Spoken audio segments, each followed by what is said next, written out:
नमोष्ठाय भूतले भक्ति वेदांत स्वामी नामने नमस्ते सरस्वती देवे गौरवाणी प्रचाने निर्विशेष शून्यवादी पाश्चात्य जय श्री कृष्ण चैतन्य प्रभु नित्यानंद श्री अद्वैत गदाधर शिवासदि गौर भक्तवृंद। हरे कृष्ण कृष्ण कृष्ण हरे हरे, हरे राम राम राम राम हरे हरे। नारायणं नमस्कृतं च नरोत्तमं देवीं सरस्वतीं व्यासं ततो जयमुदीरयेत्। वाञ्छाकल्पतरुभ्यश्च सिन्धुभ्यश्च पतितानां पावनेभ्यो वैष्णवेभ्यो नमो नमः। तप्त कांचन गौरंग राधे वृंदावनेश्वर स्वामी देवी प्रणमामि हरिप्रिय। नमो ब्रह्मदेवाय गो ब्रह्मदाय कृष्ण गुंदाय नमो नमः। आप सबका बहुत बहुत हार्दिक स्वागत है। और हम श्री चैतन्य महाप्रभु की जो प्रमुख शिक्षाएं हैं उनके चिंतन करने की चेष्टा कर रहे हैं। श्री चैतन्य महाप्रभु राधा कृष्ण का जुगल जोड़ी का साक्षात अवतार हैं। अवतार नहीं, वास्तव में राधा कृष्ण स्वयं ही चैतन्य महाप्रभु के रूप में अवतरित होते हैं। श्री कृष्ण चैतन्य राधा कृष्ण नहीं कोई अन्य। श्री चैतन्य महाप्रभु 1486 में मायापुर नवद्वीप में जगन्नाथ मिश्रा और सची माता के घर प्रकट होते हैं। जगन्नाथ मिश्रा और सची माता वही नंद बाबा यशोदा मैया है जो कि नंदगांव में थे। चैतन्य महाप्रभु 24 साल जो है अपनी जो लीला है, बचपन की लीला और साथ में जो विवाह इत्यादि संपन्न, और चैतन्य महाप्रभु ने 24 साल जो है वो नवद्वीप में मायापुर में, और फिर अपनी भार्या अपनी पत्नी जो है विष्णुप्रिया, लक्ष्मीप्रिया और विष्णुप्रिया। विष्णुप्रिया मात्र 16 वर्ष की थी जब चैतन्य महाप्रभु 24 साल की उनकी उम्र थी और उन्होंने संन्यास धारण कर लिया। और 24 साल उन्होंने जगन्नाथपुरी में बिताए, और उसमें 6 साल जो है वो जो दक्षिण भारत साउथ इंडिया का भ्रमण किया और वृंदावन आए। और उन्होंने उनका जो प्रमुख योगदान है चैतन्य महाप्रभु, जिस तरह हम देखते हैं कि भगवान श्री कृष्ण को जो वृंदावन की लीला है उसमें उसको लीला पुरुषोत्तम कहा जाता है। उनसे ऊपर लीला कोई कर नहीं सकता, कोई हो नहीं सकती, लीला पुरुषोत्तम। और राम अवतार में उनको मर्यादा पुरुषोत्तम कहा जाता है। मगर वही राधा कृष्ण जब चैतन्य महाप्रभु के रूप में प्रकट होते हैं तो वो प्रेम का अवतार है। इस अवतार में वो चैतन्य महाप्रभु वो देते हैं जो किसी भी और दूसरे अवतार में नहीं देते। राम, नरसिंह, वराह, मत्स्य, कुर्मा, जितने भी विष्णु के अवतार हैं उनमें वो चीज प्रदान नहीं करते जो इस अवतार में प्रदान करते हैं। भगवान स्वयं गीता में कहते हैं, यदा या ही धर्मस्य ग्लानिर्भवति वार्ता अभ्युत्थान तदात्मान सृजाम्यहम्, कि मैं युग युग में प्रकट होता हूँ धर्म की संस्थापना करने के लिए, उसको इस्टेब्लिश करने के लिए। जब धर्म का विनाश होता है, धर्म की ग्लानि होती है, तो भगवान श्री कृष्ण स्वयं अलग अलग रूपों में जो विष्णु के जो अवतार हैं उनमें प्रकट होते हैं। और उन अवतारों में भगवान ना कि केवल धर्म की स्थापना, साथ में जो दुष्ट हैं उनका भी विनाश करते हैं। धर्म संस्थापना है समवामी युग युग युग युग में आते हैं। आप देखेंगे किसी भी अवतार में भगवान विष्णु के जो भी अवतार में आते हैं उसमें दुष्टों का नाश करते हैं साथ में आके। मगर ये जो अवतार है, इस अवतार में कुछ स्पेशल है जो कि किसी भी दूसरे अवतार में नहीं देते हैं। ना कि जो कृष्ण अवतार उसमें भी वो प्रदान नहीं करते हैं। इस अवतार में क्या दे रहे हैं भगवान चैतन्य महाप्रभु, इस अवतार में किसी का वध नहीं करते हैं। और इस अवतार में दूसरी बात क्या है, क्योंकि जो श्री कृष्ण है वो किसी का भी कभी वध नहीं करते। कृष्ण जो नंद नंदन कृष्ण है, जो तो भगवान विष्णु अवतरित उस विष्णु के रूप में भगवान यहाँ पर ब्रज में भी नंद नंदन जो कृष्ण है, नंद नंद बाबा के घर जो श्री कृष्ण जन्म लेते हैं, उस उसमें श्री कृष्ण किसी को भी नहीं मारते। और ब्रज के अंदर जो मारे हैं जितने भी अगासुर बकासुर पूतना, ये सब जो है विष्णु के रूप में मारते हैं, विष्णु उनको मारते हैं। खैर, उन लीला में हम नहीं जाएंगे। इसमें भगवान श्री कृष्ण मात्र केवल जो मथुरा में प्रकट होते हैं वो विष्णु अवतार प्रकट होते हैं, और नंद नंद के घर भी कृष्ण जन्म लेते, उनको नंद नंदन कृष्ण कहा जाता है।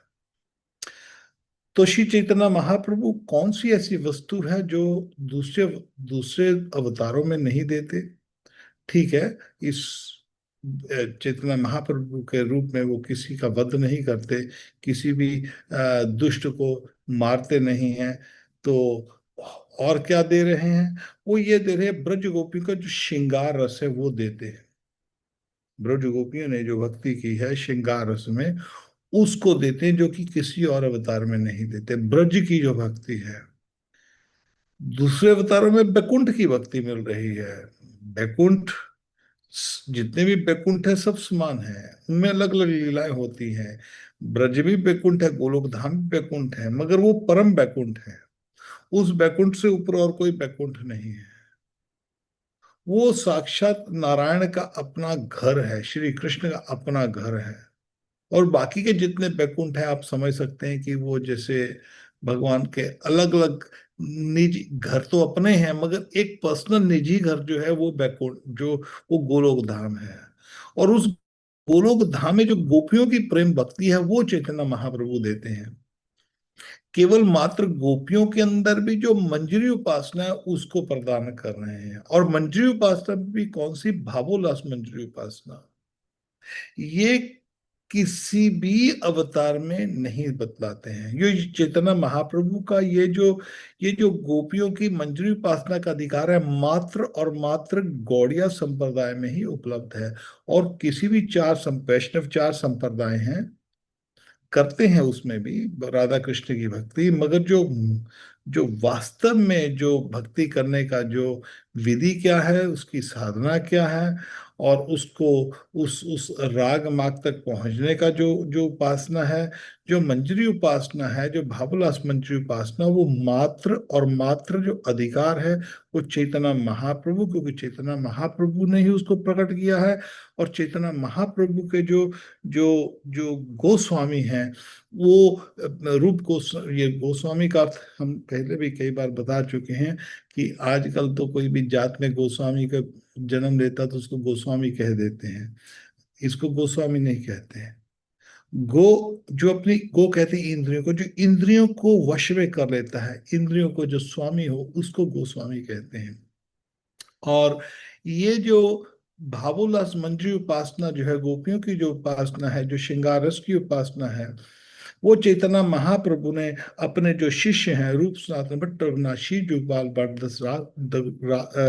दास रघुनाथ, इन छह जो अपने शिष्यों को ये जो शिक्षा है प्रदान की। और उसके बाद उनको अलग अलग चैतन्य महाप्रभु, उनको जैसे रामानंद रॉय हैं, उनके साथ उन्होंने उसको उसको डिस्कस किया, उसको बतलाया कि वास्तव में जो जो ये मंजरी उपासना है ये कैसे होती है, गोपियों की जो उपासना है ये कैसे होती है। चैतन्य चरितमृता में इसका पूरा व्याख्या दिया गया है। और उसके बाद, क्योंकि ये क्यों देने आए भगवान? क्योंकि कलयुग के प्रभाव में कृष्ण की भक्ति पूरी तरह से लुप्त हो चुकी थी। वृंदावन लुप्त हो चुका था, वृंदावन का किसी को पता नहीं था। वृंदावन को लोग फकीराबाद कहते थे, क्योंकि यहाँ फकीर रहते थे। और वो फकीराबाद भी वास्तव में चैतन्य महाप्रभु के बाद में उसको मुसलमान इसको फकीराबाद कहते थे, क्योंकि जहां पर चैतन्य महाप्रभु के जो जो मेन शिष्य थे, रूप सनातन भट्ट रघुनाथ, श्री जुगपाल भट्टदास रघुनाथ, लोकनाथ गोस्वामी, भूगर्भ गोस्वामी, वृंदावन में कोई मंदिर नहीं था। आज वृंदावन में 5,000 मंदिर हैं, घर घर में मंदिर हैं, मगर इन मंदिरों में से सबसे प्रमुख मंदिर जो है, सबसे पहला मंदिर जो है, वो राधा मदन मोहन जी का मंदिर है। सनातन गोस्वामी ने का मंदिर है वो। सनातन गोस्वामी ने स्वयं नहीं बनाया था, ये एक राम कपूर पंजाबी था, उसने बनाया था। सबसे पहला मंदिर, जब आप कभी भी वृंदावन आइए तो यहाँ पर वृंदावन में जो सबसे पहला परिक्रमा, वृंदावन की जब परिक्रमा लगाते हैं, केशी घाट की तरफ जाते हैं, तो वहां पर आपको, वहां पर जो जो कालिया देह है, कालिया घाट जो है, कालिया घाट के तुरंत बाद आपको वहां पर मदन मोहन जी का टीला दिखता है। टीले के ऊपर मदन मोहन जी का मंदिर है। ये सबसे पहला मंदिर ये है। उसके बाद राधा गोविंद जी का, जब आपका रंगनाथ जी मंदिर की तरफ जाते हैं तो वहां पर राधा गोविंद जी का मंदिर, ये दूसरा मंदिर स्थापित हुआ। और उसके बाद जो बाकी के मंदिर हैं, राधा दामोदर है, राधा रमन है, राधा गोकुलनंद है, राधा श्याम सुंदर है। ये प्रमुख मंदिर पहले हैं। और साथ में राधा ब्रजमोहन मंदिर, जो गौड़िया संप्रदाय का जो मंदिर है, तो ये सप्त देवालय इनको कहा जाता है। इनके बाद बाकी के मंदिर बने हैं। तो ये जो योगदान है, कृष्ण भक्ति का जो योगदान है, ये केवल और केवल मात्र हमारा जो जो इसको आप आभार प्रकट कर सकते हैं। तो आभार जो है वो चैतन्य महाप्रभु ने वृंदावन को प्रकट किया। चैतन्य महाप्रभु ने सबसे पहले लोकनाथ गोस्वामी और भूगर्भ गोस्वामी को यहाँ पर भेजा। भूगर्भ कहते भू, जो जमीन है उसके, गर्भ, गर्भ कहते भूमि को। जब पेट में बच्चा होता है उसको गर्भ बोलते, गर्भ स्थापित हो गया। तो भूगर्भ गोस्वामी ने, उनकी जो समाधि, जब आप राधा दामोदर मंदिर आइए, कभी कोई राधा दामोदर मंदिर में सनातन गोस्वामी के जो जो जो वहां पर गिरिराज गोवर्धन है, और जीव गोस्वामी की जो प्रमुख जो वहां पर विग्रह है, राधा दामोदर जी, कृष्णस कविराज गोस्वामी के वहां पर विग्रह विराजमान है, राधा वृंदावन चंद्रा, एक ही मंदिर में चार विग्रह हैं। और वहां पर जयदेव गोस्वामी, जो सिख धर्म में जो सब कृष्ण की जो स्तुति की गई है उनके गुरुओं ने, वो जयदेव गोस्वामी की स्तुति लेकर उन्होंने अपने उसमें ग्रंथ साहब में डाली हुई है। वो वास्तव में स्तुति उनकी नहीं है, वास्तव में स्तुति ये जयदेव गोस्वामी की है। तो जयदेव गोस्वामी की जो जो जो जो विग्रह हैं वो वहां पर हैं। और छैल कृष्ण, कृष्णा छलिया है ना, भूगर्भ गोस्वामी की छलिया, छल लेता है भगवान, छलते हैं भगवान, अपने हमारे हृदय को छल लेते हैं, हर लेते हैं। तो ये सब जो विग्रह है, सबसे पहले जो योगदान है भूगर्भ गोस्वामी का और लोकनाथ गोस्वामी का। उसके बाद रूप सनातन भट्ट रघुनाथ, श्री जुगपाल भट्ट दास रघुनाथ, उनका उनका आभार हम प्रकट करते हैं। ये उनके कारण वृंदावन प्रकट हुआ। उन्होंने स्थलियों को प्रकट किया। चैतन्य महाप्रभु जब वृंदावन में आते हैं तो आकर स्थलियों को बताते हैं, यहाँ पर ये लीला हुई, क्योंकि श्री कृष्ण स्वयं है ना, वो तो, वो कोई वो कोई कोई महापुरुष थोड़ी है चैतन्य महाप्रभु। चैतन्य महाप्रभु तो श्री कृष्ण है वो, क्योंकि संसार भूल गया था कि वृंदावन है तो है क्या। तो उन्होंने वृंदावन की जो भक्ति, ब्रज की भक्ति है, चैतन्य महाप्रभु ने शुरू की है।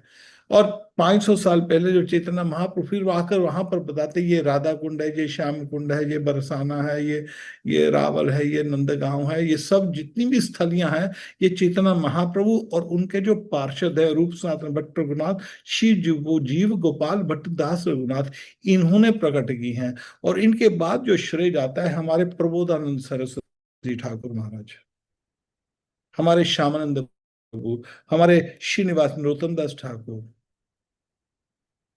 ये इनकी देन है, ब्रज की देन, जो वृंदावन की देन है, हमारे इन आचार्यों की देन, बलदेव विद्याभूषण, विश्वनाथ चक्रवर्ती ठाकुर। और उसके बाद जो आते हैं हमारी गुरु परंपरा, जो हमारे हमारे गुरु जी हैं, A.C. भक्ति स्वामी प्रभुपाद, जिन्होंने इस्कॉन की संस्था देकर जीबीसी वालों को संस्था दे दी है। और वो जो संस्था चला रहे हैं वो हमारे गुरु जी की देन है, A.C. भक्ति स्वामी शिला प्रभुपाद, जिन्होंने सारी दुनिया में जो जो जो कृष्ण को जो जो सब विदेशियों को जो भक्त बना दिया, अमेरिका या अफ्रीका या रशिया, चाइना, किसी भी देश में चले जाओ, ये हमारे गुरु जी की देन है। और हमारे गुरु जी के जो जो गुरु जी हैं, शिला भक्तन सरस्वती ठाकुर महाराज प्रभुपाद, ये उनकी देन है, क्योंकि उनकी इच्छा थी कि ये जो श्री कृष्ण की जो भक्ति है वो जो है सब संसार में फैले, लोगों को पता लगे। लोग जीव भूला हुआ है, वो भोग में फंसा हुआ है। और श्री कृष्ण जो है सारे जगत के स्वामी है। श्री कृष्ण केवल हिंदुओं के या इंडियनों के स्वामी नहीं है, वो जगन्नाथ हैं, वो जगत के स्वामी हैं। ये उनकी इच्छा थी। उनकी इच्छा के संग संग उनके पिताजी की इच्छा थी, जो हमारे गुरुजी प्रभुपाद, उनके गुरुजी जो है सरस्वती ठाकुर प्रभुपाद महाराज, उनके गुरुजी गोरक्षुद बाबा जी महाराज पूर्ण भजनानंदी, और उनके गुरु जो भक्तिनाथ ठाकुर, ये उनकी इच्छा थी। वो मैजिस्ट्रेट थे गोरों के राज में। जब गांधी को उन्होंने उठा के गाड़ी में से, वो जो ट्रेन है उसमें से उठा के फेंक दिया था, और उसको बोला था इस यहाँ पर Indian dogs are not allowed South Africa में, जब वो पढ़ने गया था गांधी। मगर उसको वहां से, मगर हमारे जो गुरु परंपरा में हमारे गुरु जी के जो गुरु जी, उनके जो पिताजी हैं शिला भक्ति विनोद ठाकुर, वो मैजिस्ट्रेट जज थे गोरों के राज में।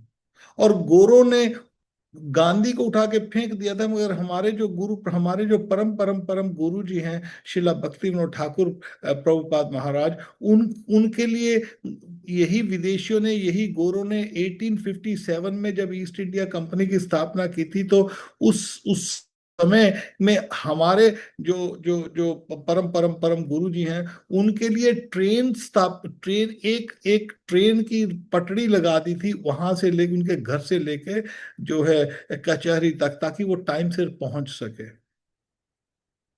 ये उनकी इच्छा थी कि जो जो हाई क्लास, जो नॉट इलिटरेट क्लास, अनपढ़ क्लास नहीं, अनपढ़ को तो आजकल तो देखो ना, देखिए आप, चलता है कोई भी भाभा आजकल सोशल मीडिया के ऊपर, लोग ऐसे मूर्खों की तरह जाते हैं, उनको पता ही नहीं है कि क्या वो बोल क्या रहा है, वो उसको ही सत्य मान लेते हैं।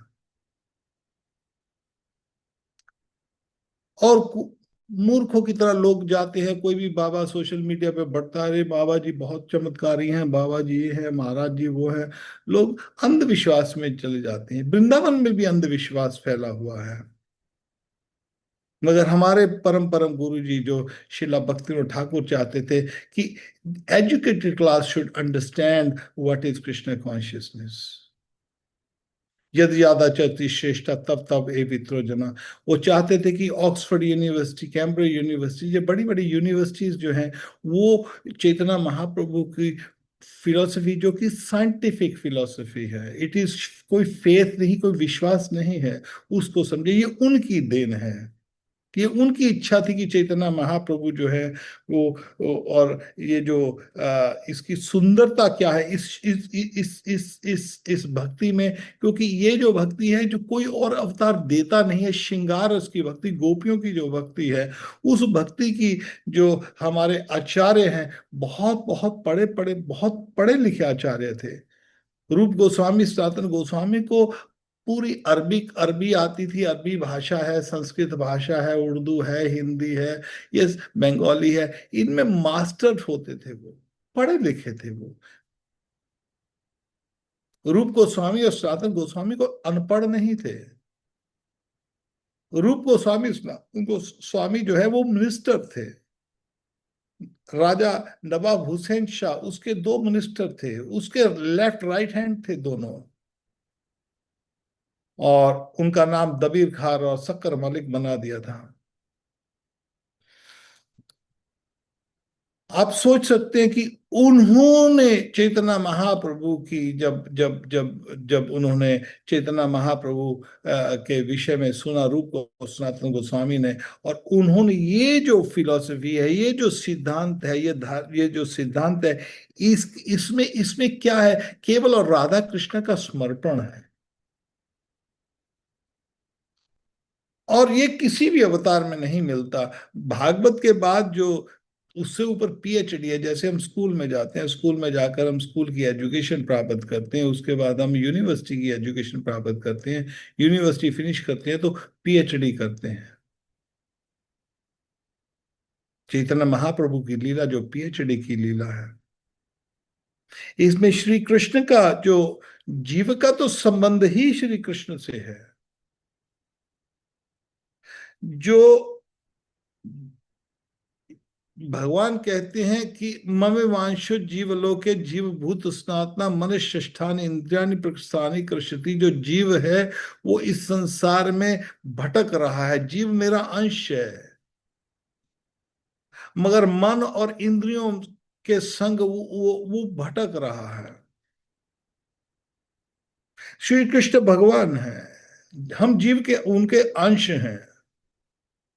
अंश का अर्थ नहीं ये नहीं है कि जब हम मर जाएंगे तो उस अंश में अंश अंशी में मिलकर हम कृष्ण बन जाएंगे, ये मायावाद सिद्धांत है, ऐसा नहीं होता है। जैसे एक बाप अपने बच्चे को जन्म देता है, इसका अर्थ वो उसको जो जो और और जो उसको देने वाला कौन है, उसका बाप है, बाप का बच्चा। वो इसका अर्थ ये नहीं है कि वो बाप बन गया है या बाप बन जाएगा, वो अलग है। जीव भगवान का अंश है, मगर जीव भगवान से अलग है, अलग था, है, रहेगा। मगर उसका उसका जो जो वास्तव में जो धर्म है, धर्म का अर्थ होता है ड्यूटी। धर्म का अर्थ ये नहीं है जो आजकल धर्म चलते हैं, उसको धर्म नहीं कहते। भागवत के अंदर कहते हैं सब पुंसा परो धर्म यदो भक्ति रुदोक्षी। जीव का जो उद्देश्य है वो कृष्ण की प्राप्ति करना है, क्योंकि कृष्ण का अंश है। और जीव भूल जाता है कि मैं मेरा मेरा कृष्ण के साथ संबंध है। और इस संसार की जो संसार में जो फंसे हैं, इस संसार ये एक भूल भुलैया है।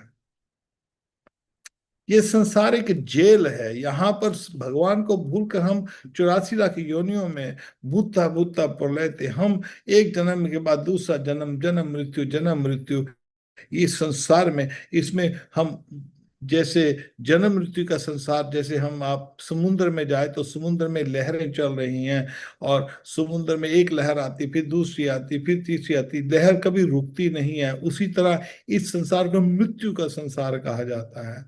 यहाँ पर जन्म और मृत्यु का संसार, जीव का संबंध कृष्ण से है, मगर उस संबंध को व्यक्ति भूला हुआ है। उस धर्म को श्री चैतन्य महाप्रभु स्थापित करने के लिए आए हैं। क्योंकि कलयुग में विशेषकर चैतन्य महाप्रभु जब आते हैं तो उस समय जो जो वैष्णविज्म का सिद्धांत है वो लोग भूल जाते हैं कि उनका संबंध विष्णु से है, श्री कृष्ण से है।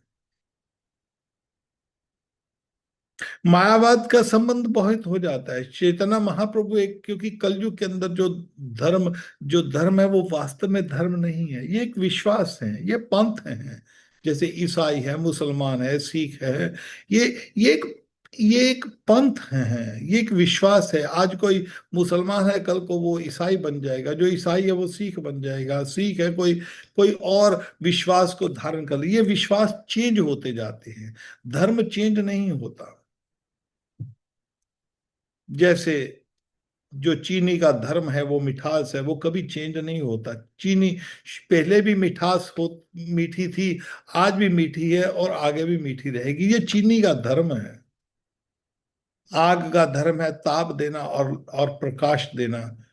अग्नि पहले भी प्रकाश और ताप देती आई है, अब भी आप अग्नि को जलाओ तो प्रकाश और ताप देगी, आगे भी प्रकाश और ताप देगी। इसको सनातन कहते हैं। ये धर्म, अग्नि का धर्म कभी चेंज नहीं होता है। जल का धर्म है जो तरलता।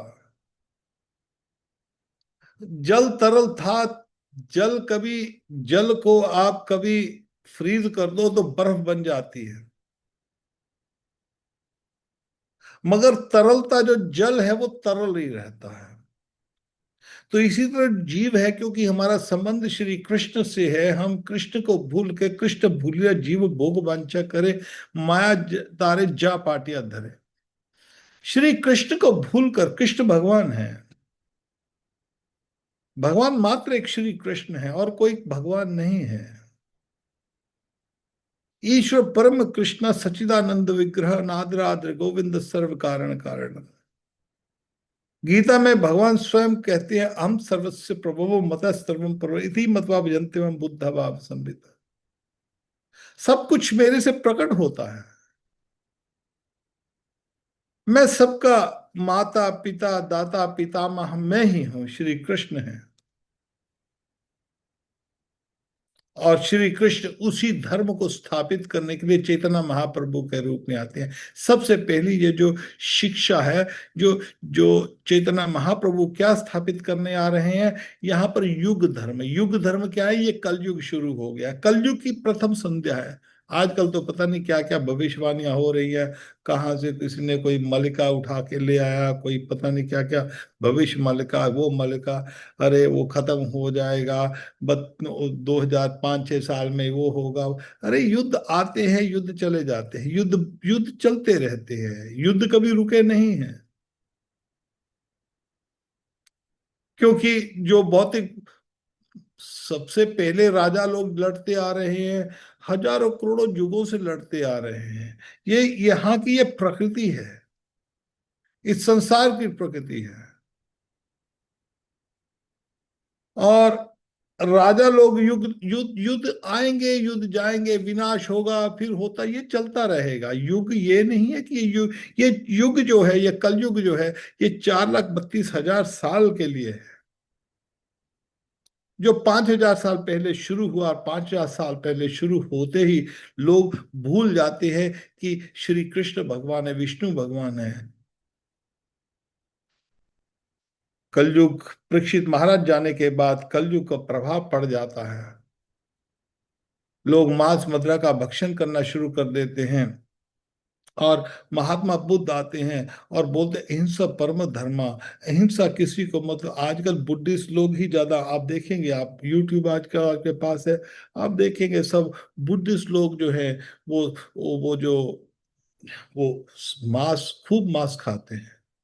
महात्मा बुद्ध आया था उस हिंसा को रोकने के लिए, मगर वो खूब मांस का भक्षण कर रहे हैं। कलयुग का प्रभाव है। राजा अशोक आया था तो उसने बुद्धिज्म का प्रचार कर दिया। भगवान की भक्ति को लोग भूल जाते हैं। कलयुग के प्रभाव के कारण जो है, वो जो लोग भक्ति को भूलते भूलते मायावाद का प्रभाव पड़ जाता है। श्री चैतन्य महाप्रभु आते हैं, वो कहते हैं कि हरिदास, जो हरिदास मुसलमान था, भगवान श्री कृष्ण की भक्ति करता था, उससे ऊपर कोई नाम नहीं ले सकता। उनको चैतन्य महाप्रभु ने आचार्य की उपाधि दे दी। 24 घंटे वो नाम लेते थे, हरिदास ठाकुर। हरिदास ठाकुर को चैतन्य महाप्रभु एक बात कहते हैं, वो बोलते हैं, हरिदास कली काले धर्म नामे चाले, भागवत के एक परिपूर्ण छाले। हरिदास कलयुग के अंदर जो धर्म के नाम पर चल रहा है, वो भागवत के अनुसार परिपूर्ण, पूर्णता से 100% वो छलना है। ये जो जितने भी पंथ निकले हैं ना, जो धर्म के नाम पर चल रहे हैं, और शुरू में ही भागवत के धर्म प्रोजित के परम निमित्त शरणाम स्थान, ये जो धर्म के नाम पर, ये कैतव धर्म है। कैतव कहते छलना को। और धर्म के बारे में कौन समझ सकता है? निर्मित शरणाम स्थान। धर्म का अर्थ ये नहीं है, ये तो विश्वास है। धर्म का अर्थ ईसाई मुसलमान हिंदू ये वो, ये धर्म नहीं है। सवे पुरुषा पर धर्मा, यह तो भक्ति विदोक्ष है। धर्म का अर्थ है जिससे, जो भगवान श्री कृष्ण से, विष्णु से जिसकी भक्ति शुरू हो जाए, जिससे भगवान के साथ संबंध स्थापित हो जाए, उसको धर्म कहा जाता है। और श्री चैतन्य महाप्रभु उसी धर्म की स्थापना करने के लिए आए हैं कि किसी ना किसी जीव कृष्ण को भूल गया है, इसको कैसे, उस जीव का संबंध कृष्ण के साथ कैसे हो सकता है, स्वयं भगवान उसको बताने आते हैं। जैसे आप बद्रीनारायण जाइए, बद्रीनाथ में जो जो सतयुग में नर नारायण ऋषि स्वयं, जो जो भगवान विष्णु आते हैं, केवल एक ही मूर्ति है सारी, सारे ब्रह्मांड में, जहां पर भगवान विष्णु सिखाते हैं कि मेरी मेरी ध्यान करना है तो कैसे, ध्यान योग कैसे करना है। कृतयद ध्याय तो विष्णु त्रेतायम जजुतो मुखई, द्वापर पिच्चायम कलो तदहरि कीर्तनाथ। जिस तरह हम देखते हैं कि सर्दी, गर्मी, बरसात, पतझड़, ये मौसम चेंज होते हैं, उसी तरह जो जो हमारे जैसे चार वेद हैं, जैसे चार पहर हैं, दिन में चार पहर दिन के, चार पहर रात के, 8 पहर होते 24 घंटे में, दिन में चार पहर होते हैं। उसी तरह हमारे चार युग हैं, जैसे दिन में चार पहर है ना, उसी तरह इस समय को चार हिस्सों में डिवाइड कर देते हैं। समय की गति को चार युगों में बदल दिया है, और एक एक युग जो है उसमें की भगवान के संग जीव का संबंध जोड़ने के लिए चार ही विधियां हैं, और पांचवी विधि नहीं है। उन चार विधियों के संग जो है, कृतय यद ध्याय तो विष्णु त्रेताय जजुतमुख द्वापर च कलो तद हरि कीर्तनाद। चार विधियां, कृतय यद ध्याय तो विष्णु। सतयुग में लोग जो हैं वो विष्णु भगवान की आराधना करते थे, ध्याय तो विष्णु, ध्यान किसका करते थे? भगवान विष्णु का। ध्रुव महाराज को जब जब नारद जी ने ध्यान की विधि दी, जाओ मधुबन जाओ बेटा, महाराज मेरे को भगवान विष्णु से मिलना है, जाओ मधुबन जाओ, भगवान का ध्यान करो। भगवान का ध्यान अंतर ध्यान करते थे। भगवान का अंतर ध्यान ज्योति ज्योति स्वरूप अंतर ध्यान नहीं, नारायण का अंतर ध्यान। जब ध्रुव महाराज जब ध्यान कर रहे थे, नारायण दिखाई दे रहे हैं उनको मन में, और भगवान का दर्शन हो रहे हैं, और जब साक्षात भगवान बाहर खड़े हैं, उसके सामने दर्शन देने के लिए आए हैं। भगवान जो हैं वो वास्तव में, कई लोग कहते हैं कि दर्शन देने के लिए आए, भगवान दर्शन देने के लिए नहीं आए, भगवान ध्रुव के दर्शन करने के लिए आते हैं। लक्ष्मी जी पूछती, प्रभु कहाँ जा रहे हो? अरे मैं अपने भक्त ध्रुव के दर्शन करने के लिए जा रहा हूँ। हम ठाकुर के, नारायण के दर्शन करने के लिए जाते हैं मंदिर में। भाई यहाँ पर नारायण स्वयं अपने भक्त के दर्शन करने के लिए आ रहे हैं। और भक्त जो है ध्रुव, 5 साल का बच्चा है, मधुबन में बैठा हुआ है, भक्ति कर रहा है, और भगवान को अंतर ध्यान देख रहा है, उसको दर्शन हो रहे हैं, नारायण के दर्शन हो रहे हैं। नारायण बाहर खड़े हैं, देखने गए ध्रुव महाराज को, दर्शन देने नहीं, उसको दर्शन करने के लिए। मैं अपने अपने भक्त ध्रुव को देखने जाता हूँ। लक्ष्मी जी को बोलते हैं, हे देवी, मैं अपने ध्रुव को देखने के लिए जा रहा हूँ, मैं उसके दर्शन देख करने के लिए जा रहा हूँ। भगवान बाहर खड़े हैं, मगर ध्रुव आंखें नहीं खोल रहे हैं। तो उस समय भगवान ने उसके अंतर ध्यान को छीन लिया। तब ध्रुव आंख खोलता है, अरे मेरे प्रभु कहाँ गए? आंख खोलता है, सामने साक्षात खड़े हैं। झरझर आंखें बह रही हैं, आंखों में आंसू आ रहे हैं, और कंपन हो रही है, अष्टसात्विक विकार आए हुए हैं। भूल के, 5 साल का बच्चा है, कहाँ वो स्तुति को, वो क्या जाने स्तुति क्या होती है। उसके तो गुरु ने एक मंत्र दे दिया है, ओम नमो भगवते वासुदेव, बस इसी के ऊपर वो उसने भगवान की प्राप्ति कर ली। ध्रुव महाराज भगवान विष्णु नारायण उसके उसके सर के ऊपर शंख को स्पर्श करते हैं। शंख को स्पर्श करते ही उसके उसको सब वेदों का ज्ञान हो जाता है। अब स्तुतियां कर रहा है, नारायण की स्तुति कर रहे हैं ध्रुव महाराज। कांचन चिन्ह नभि दिव्य रत्न, बेटा क्या चाहिए? अब कुछ नहीं चाहिए। मैं तो जो कांच के टुकड़ों को ढूंढ रहा था, प्रभु आप मिल गए। कृतय ध्याय तो विष्णु। नारद जी ने भी इसी तरह पहली बार दर्शन किए थे, 5 साल की उम्र में। प्रहलाद महाराज विष्णु को दर्शन कर रहे हैं, कृत यद ध्याय तो विष्णु। बड़े बड़े राक्षसों को भी पूछा जाता था कि भगवान कौन है? अरे भगवान विष्णु है, नारायण है। आजकल बड़े बड़े साधुओं को पूछो भगवान कौन है, अरे वो निराकार है, उसकी कोई शक्ल नहीं है, उसकी कोई अकल नहीं है, भगवान को कोई देख नहीं सकता। वो एक लाइट है, उसकी आंखें बंद करो, हम तुमको मंत्र देंगे, आंखें बंद करो, तुमको अंदर लाइट दिखेगी, मरने के बाद तुम उस लाइट में समा जाओ। क्या क्या मूर्ख पूर्व पूर्वक चीजें आ रही हैं, भगवान को निराकार बना रहे हैं। नारायण कृत यद ध्याय तो विष्णु, ध्यान केवल विष्णु का किया जाता है सतयुग में। ये विधि है सतयुग की। भगवान को पाना है तो आपको भगवान नारायण का ध्यान करना पड़ेगा। 60-60 हजार साल तक तपस्या करते थे, नारायण को भगवान का दर्शन होते थे। कृत यद ध्याय तो विष्णु। त्रेतायम जजतो मखई,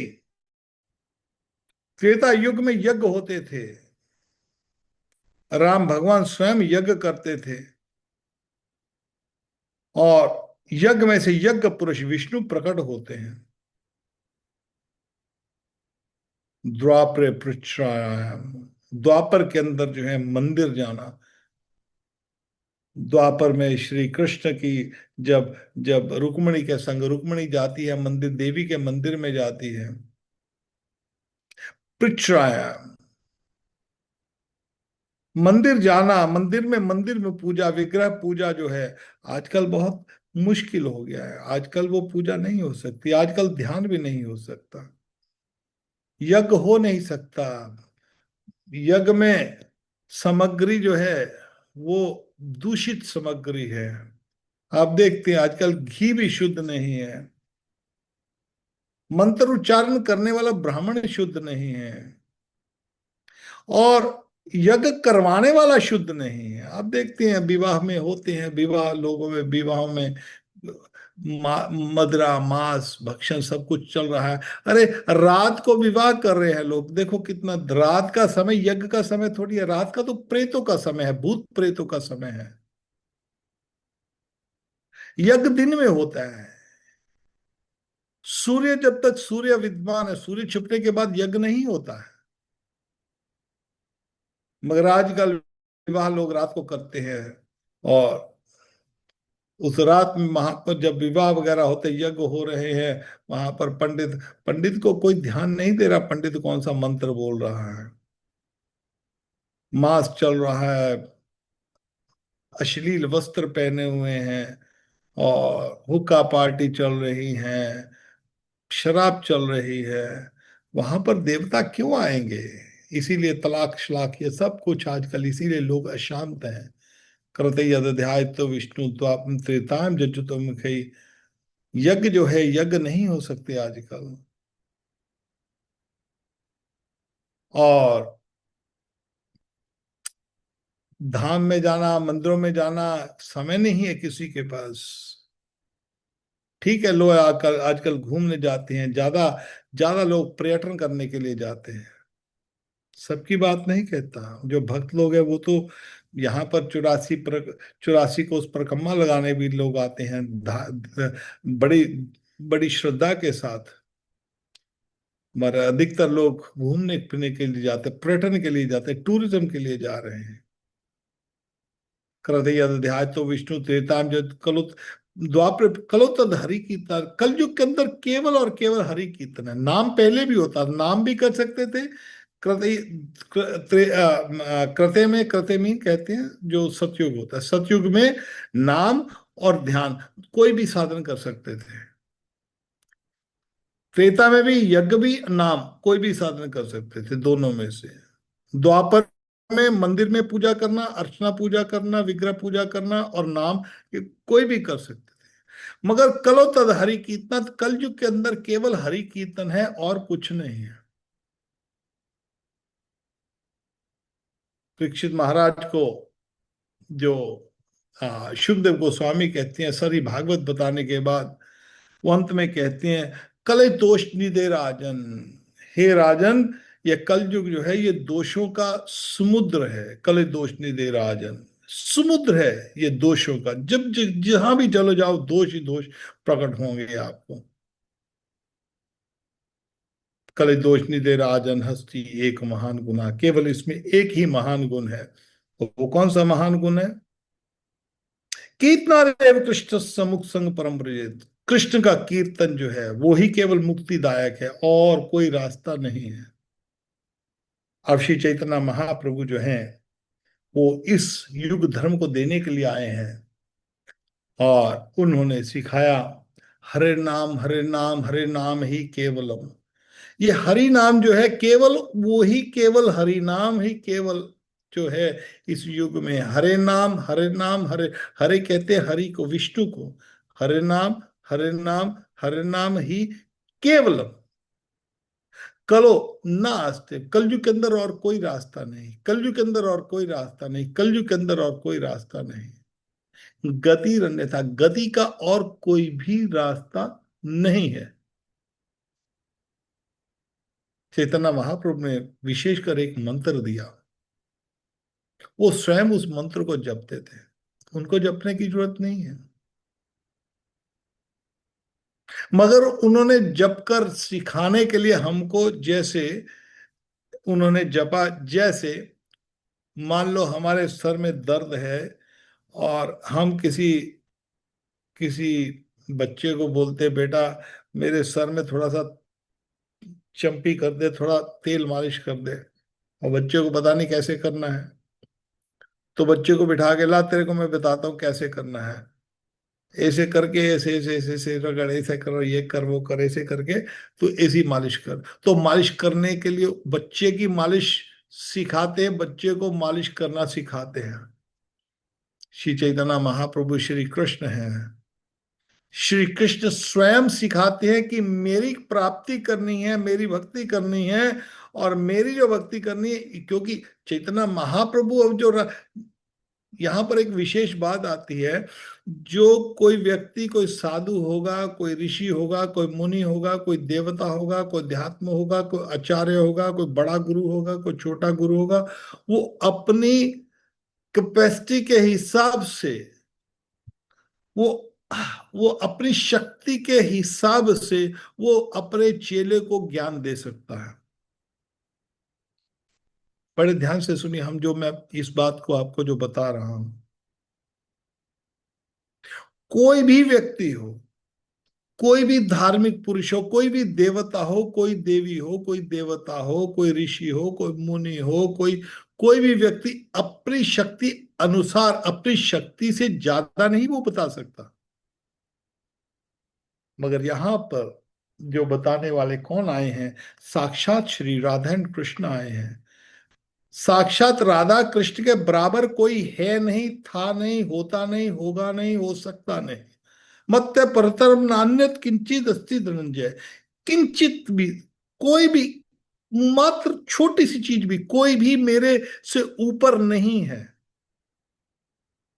श्री कृष्ण गीता में अंदर स्पष्ट कहते हैं, मैं सर्वमिदं प्रोक्तम सूत्र मणिगणा एवा। ये सारा संसार जो है, सब कुछ, अध्यात्म जगत, भौतिक जगत, सब कुछ जैसे मणियां होती हैं, मणियां सूत्र, एक धागे के अंदर मणियां पुरोई होती है, जैसे ये माला है, ये माला पुरोई हुई है। इस माला जो है, जो संसार की एक एक वस्तु जो केवल मोतियों के बराबर है, इसका जो आधार है, वो धागा निकल जाए सब कुछ बिखर जाएगा। तो उस माला को बांधने वाला कौन है? धागा है अंदर। तो उस धागे से माला जो है धागे के ऊपर ही डिपेंड करती है। और इसी तरह संसार, जो भी संसार है, जितना भी है, कुछ भी है, कैसे भी है, अध्यात्म है, भौतिक है, सब देवी देवता, ऋषि मुनि, सब कुछ जो है, कोई भी, सब मिलकर भी श्री कृष्ण से ऊपर नहीं है। ना थे, ना है, ना हो सकते हैं, ना कभी होंगे। और यहां पर श्री कृष्ण एक साधन दे रहे हैं। इसलिए जो साधन श्री कृष्ण दे रहे हैं, उस साधन से ऊपर कभी साधन था नहीं, है नहीं, होगा नहीं, हो सकता नहीं। और श्री कृष्ण जो साधन यहां पर दे रहे हैं, इसीलिए श्री कृष्ण का साधन जो दे रहे हैं, वो गोपी भाव मंजरी उपासना देने के दे रहे हैं। हरिनाम के थ्रू, हरिनाम उन्होंने जो दिया, उन्होंने मंत्र कौन सा दिया? कली संतन उपनिषद का एक मंत्र स्वयं जपा, हरे कृष्ण कृष्ण कृष्ण हरे हरे, हरे राम राम राम हरे हरे, हरे कृष्ण कृष्ण कृष्ण हरे हरे, हरे राम राम राम हरे हरे। कली संतान उपनिषद में लिखा है, ये जो मंत्र है, इस मंत्र के बाद एक और मंत्र लिखा है, इति शोष्टकम नाम नाम कलि कलमश नाशनम नात्य पत्रोपास सर्वदेशु दृश्यते। ये जो 16 अक्षर हैं, हरे कृष्ण कृष्ण कृष्ण हरे हरे, हरे राम राम राम हरे हरे, इनसे ऊपर 4 वेद, 18 पुराण, रामायण महाभारत, कोई भी ऐसा शास्त्र नहीं है जो इससे ऊपर कोई और भगवान श्री कृष्ण को प्राप्त करने की विधि हो सके। कोई और नाम नहीं है। मगर दुर्भाग्य है, इस कलयुग में लोग जो हैं वो इतने अभागे हैं, जब किसी को बताओ तो बोले अरे ना, कृष्ण का नाम मंत्र क्यों, क्यों नहीं कोई और मंत्र क्यों नहीं हो सकता, अरे कोई दूसरा देवता का नाम क्यों नहीं हो सकता, हमारे गुरु जी ने नाम देते वो क्यों नहीं हो सकता। जो शौनक आदि 88,000 ऋषि थे, जब नैमिषारण्य में इकट्ठे होते हैं तो वहां पर सूत गोस्वामी जी आते हैं। सूत गोस्वामी जी रोमहर्षण के पुत्र हैं।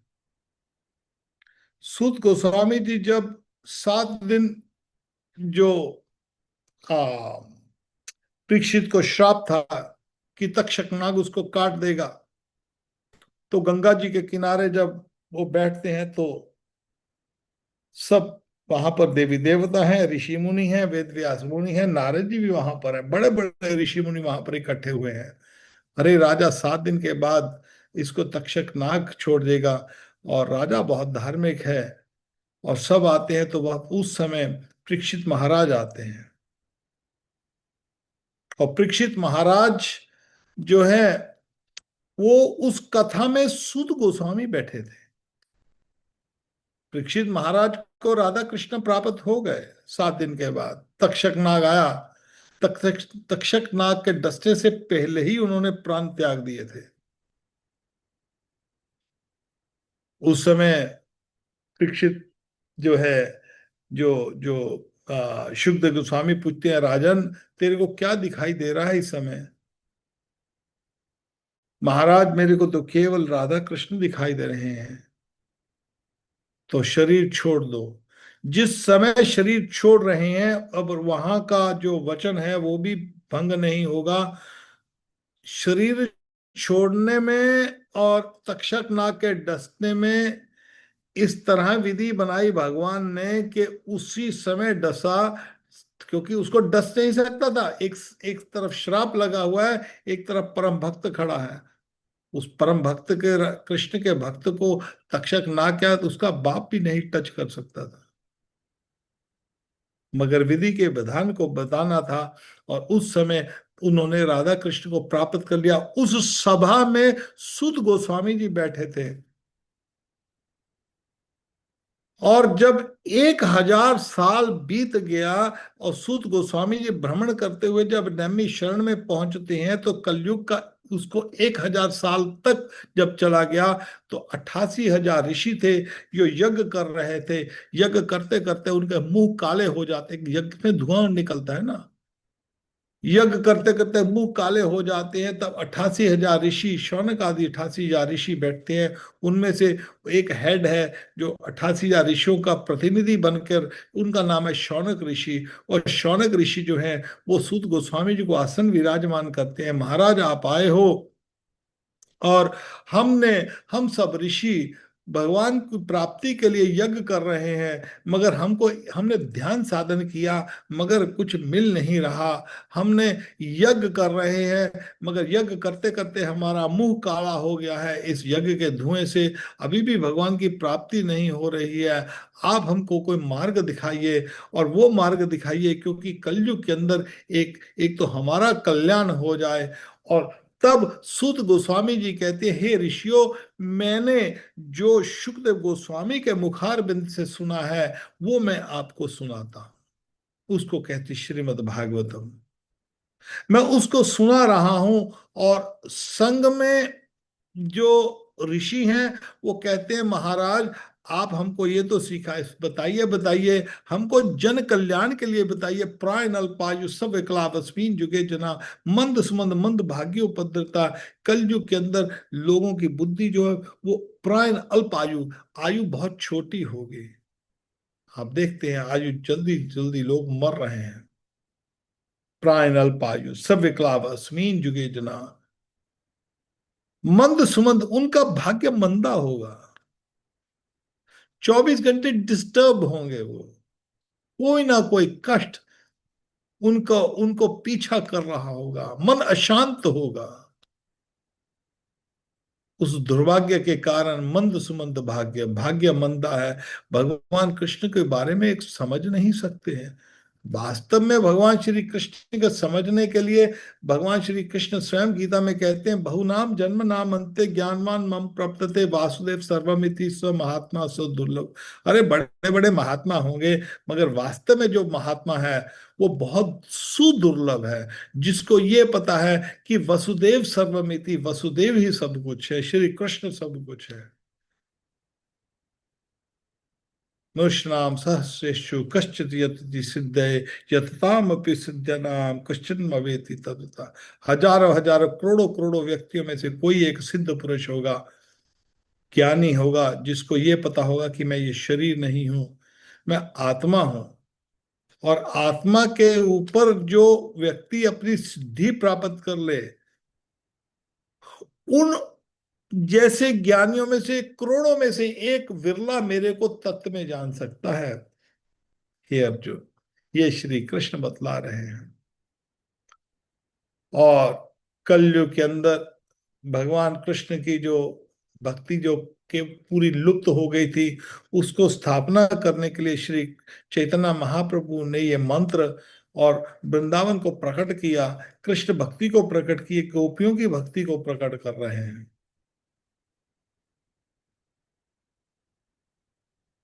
श्री अभाग्य, जो इस संसार का अभाग्य ये है, जब हम किसी को बताते हैं श्री कृष्ण का नाम लो, अरे कोई भी नाम लो, आजकल आजकल देखते हैं लोग आते हैं, बोले जी कृष्ण का नाम ही क्यों?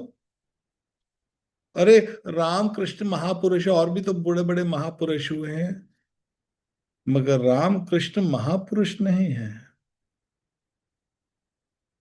या लोग बोलते हैं कि जो भी बात है सब रास्ते एक ही है, किसी को भी मान लो, एक इष्ट मान लो।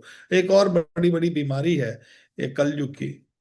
कलयुग के अंदर लोग भगवान कृष्ण को जानते नहीं हैं, उनकी उपासना तो दूर की बात है। मंद सुमंद मंद भाग्योपद्रता, मंद भाग्य के साथ वो निराकार में फंस जाते हैं,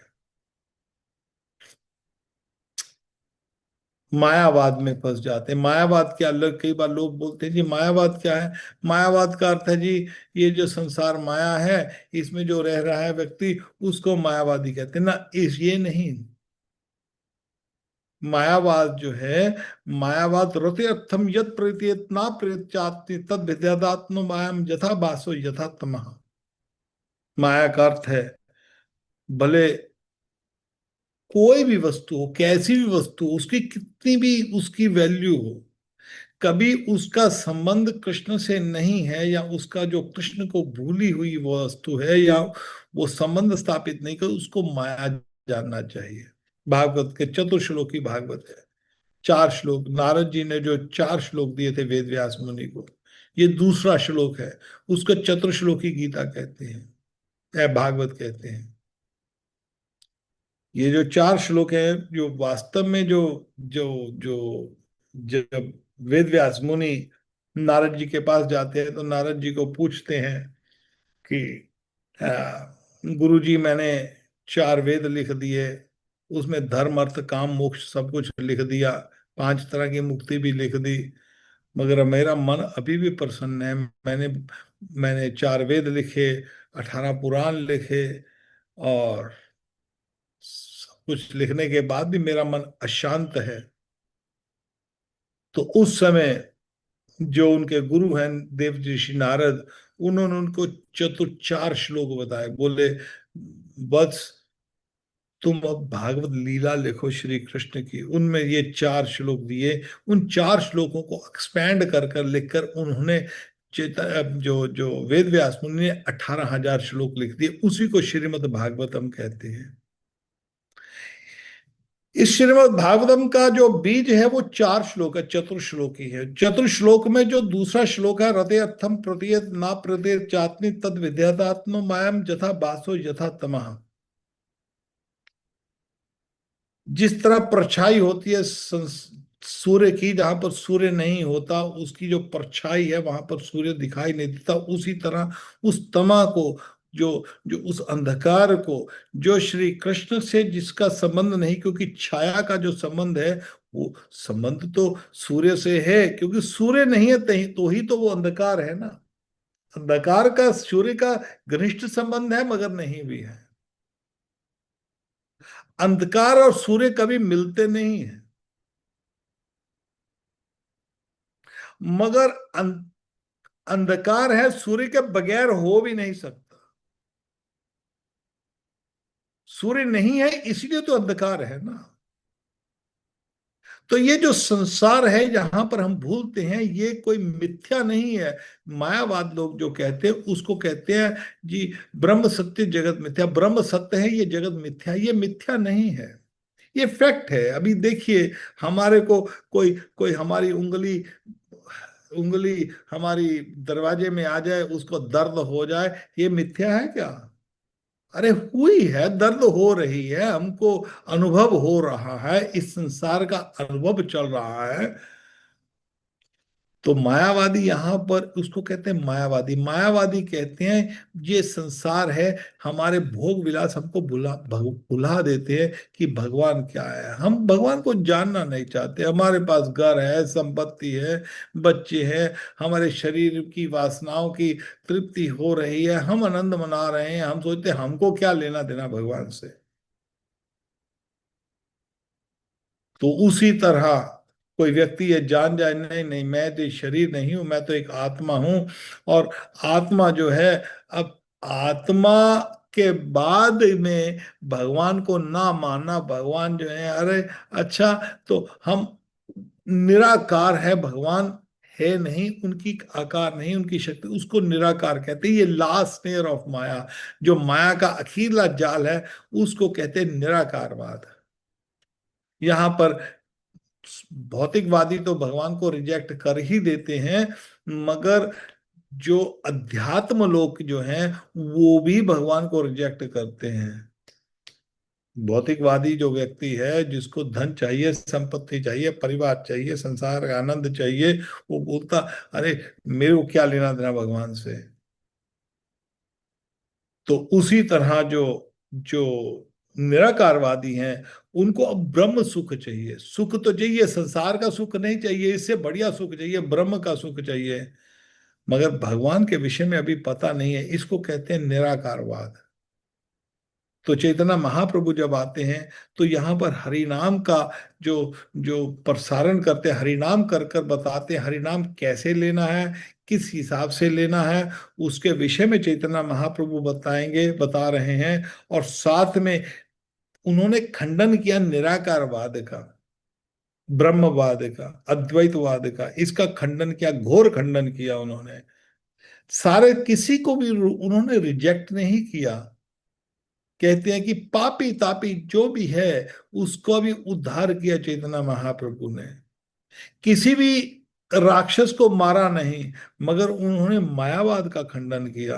तो अब आज का समय हो गया है, तो हम कल जो हमारा नेक्स्ट प्रोग्राम होगा उसमें चैतन्य महाप्रभु जो है वो कैसे जो है हरिनाम को कैसे दे रहे हैं, कैसे उन्होंने उसको कि हमको किस तरह हरिनाम को लेना है, हरिनाम का प्रभाव क्या है, हरिनाम लेने की विधि क्या है, और हरिनाम लेने के संग संग निराकारवाद जो है वो किस तरह जो है वो अखीरला जाल है अध्यात्म जीवन के लिए।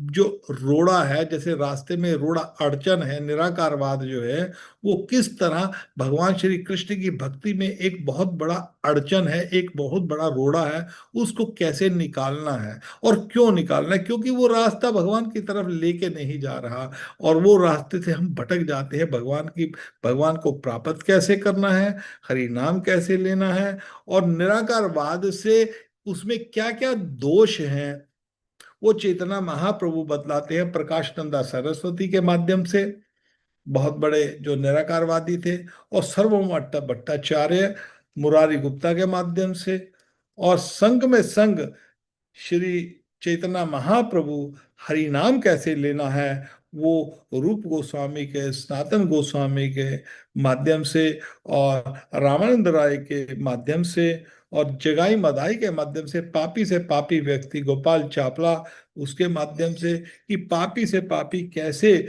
भगवान श्री कृष्ण का नाम ले सकता है और अपना जीवन का उद्धार कर सकता है, और अंत में वो किस तरह जीव जो है वो मंजरी उपासना को प्राप्त कर सकता है, जो कोई और अवतार नहीं देता। श्री चैतन्य महाप्रभु मंजरी उपासना, हरिनाम उपासना और संग संग में जो अध्यात्म जीवन कृष्ण भक्ति में जो निराकार का जो रोड़ा है उसको कैसे निकालना है, उसके विषय में हम अगले सप्ताह चर्चा करेंगे।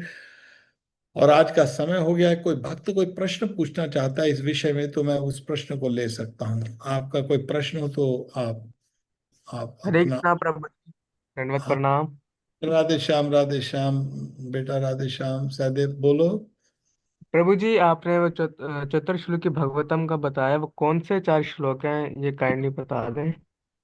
आ, अरे वो दूसरे स्कंद में है, मेरे को उनका ध्यान निकल गया मेरे को।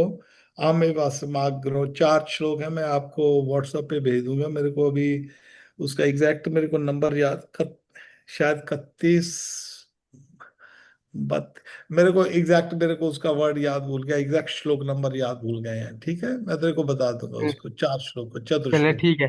ठीक है प्रभु, thank you, Hare Krishna. No problem, no problem. किसी और भक्त का कोई प्रश्न हो तो।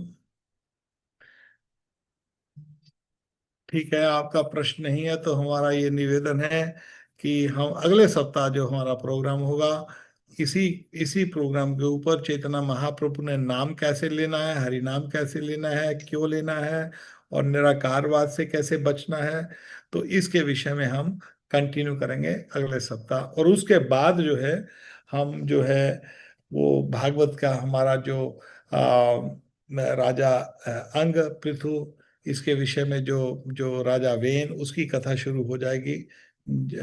वो हम उसके बाद शुरू करेंगे। ठीक है, तो यहाँ पर आज हम विश्राम लेते हैं। निताई गौर राधे श्याम, जय राधे, जय प्रभुपाद, जय गौर निताई।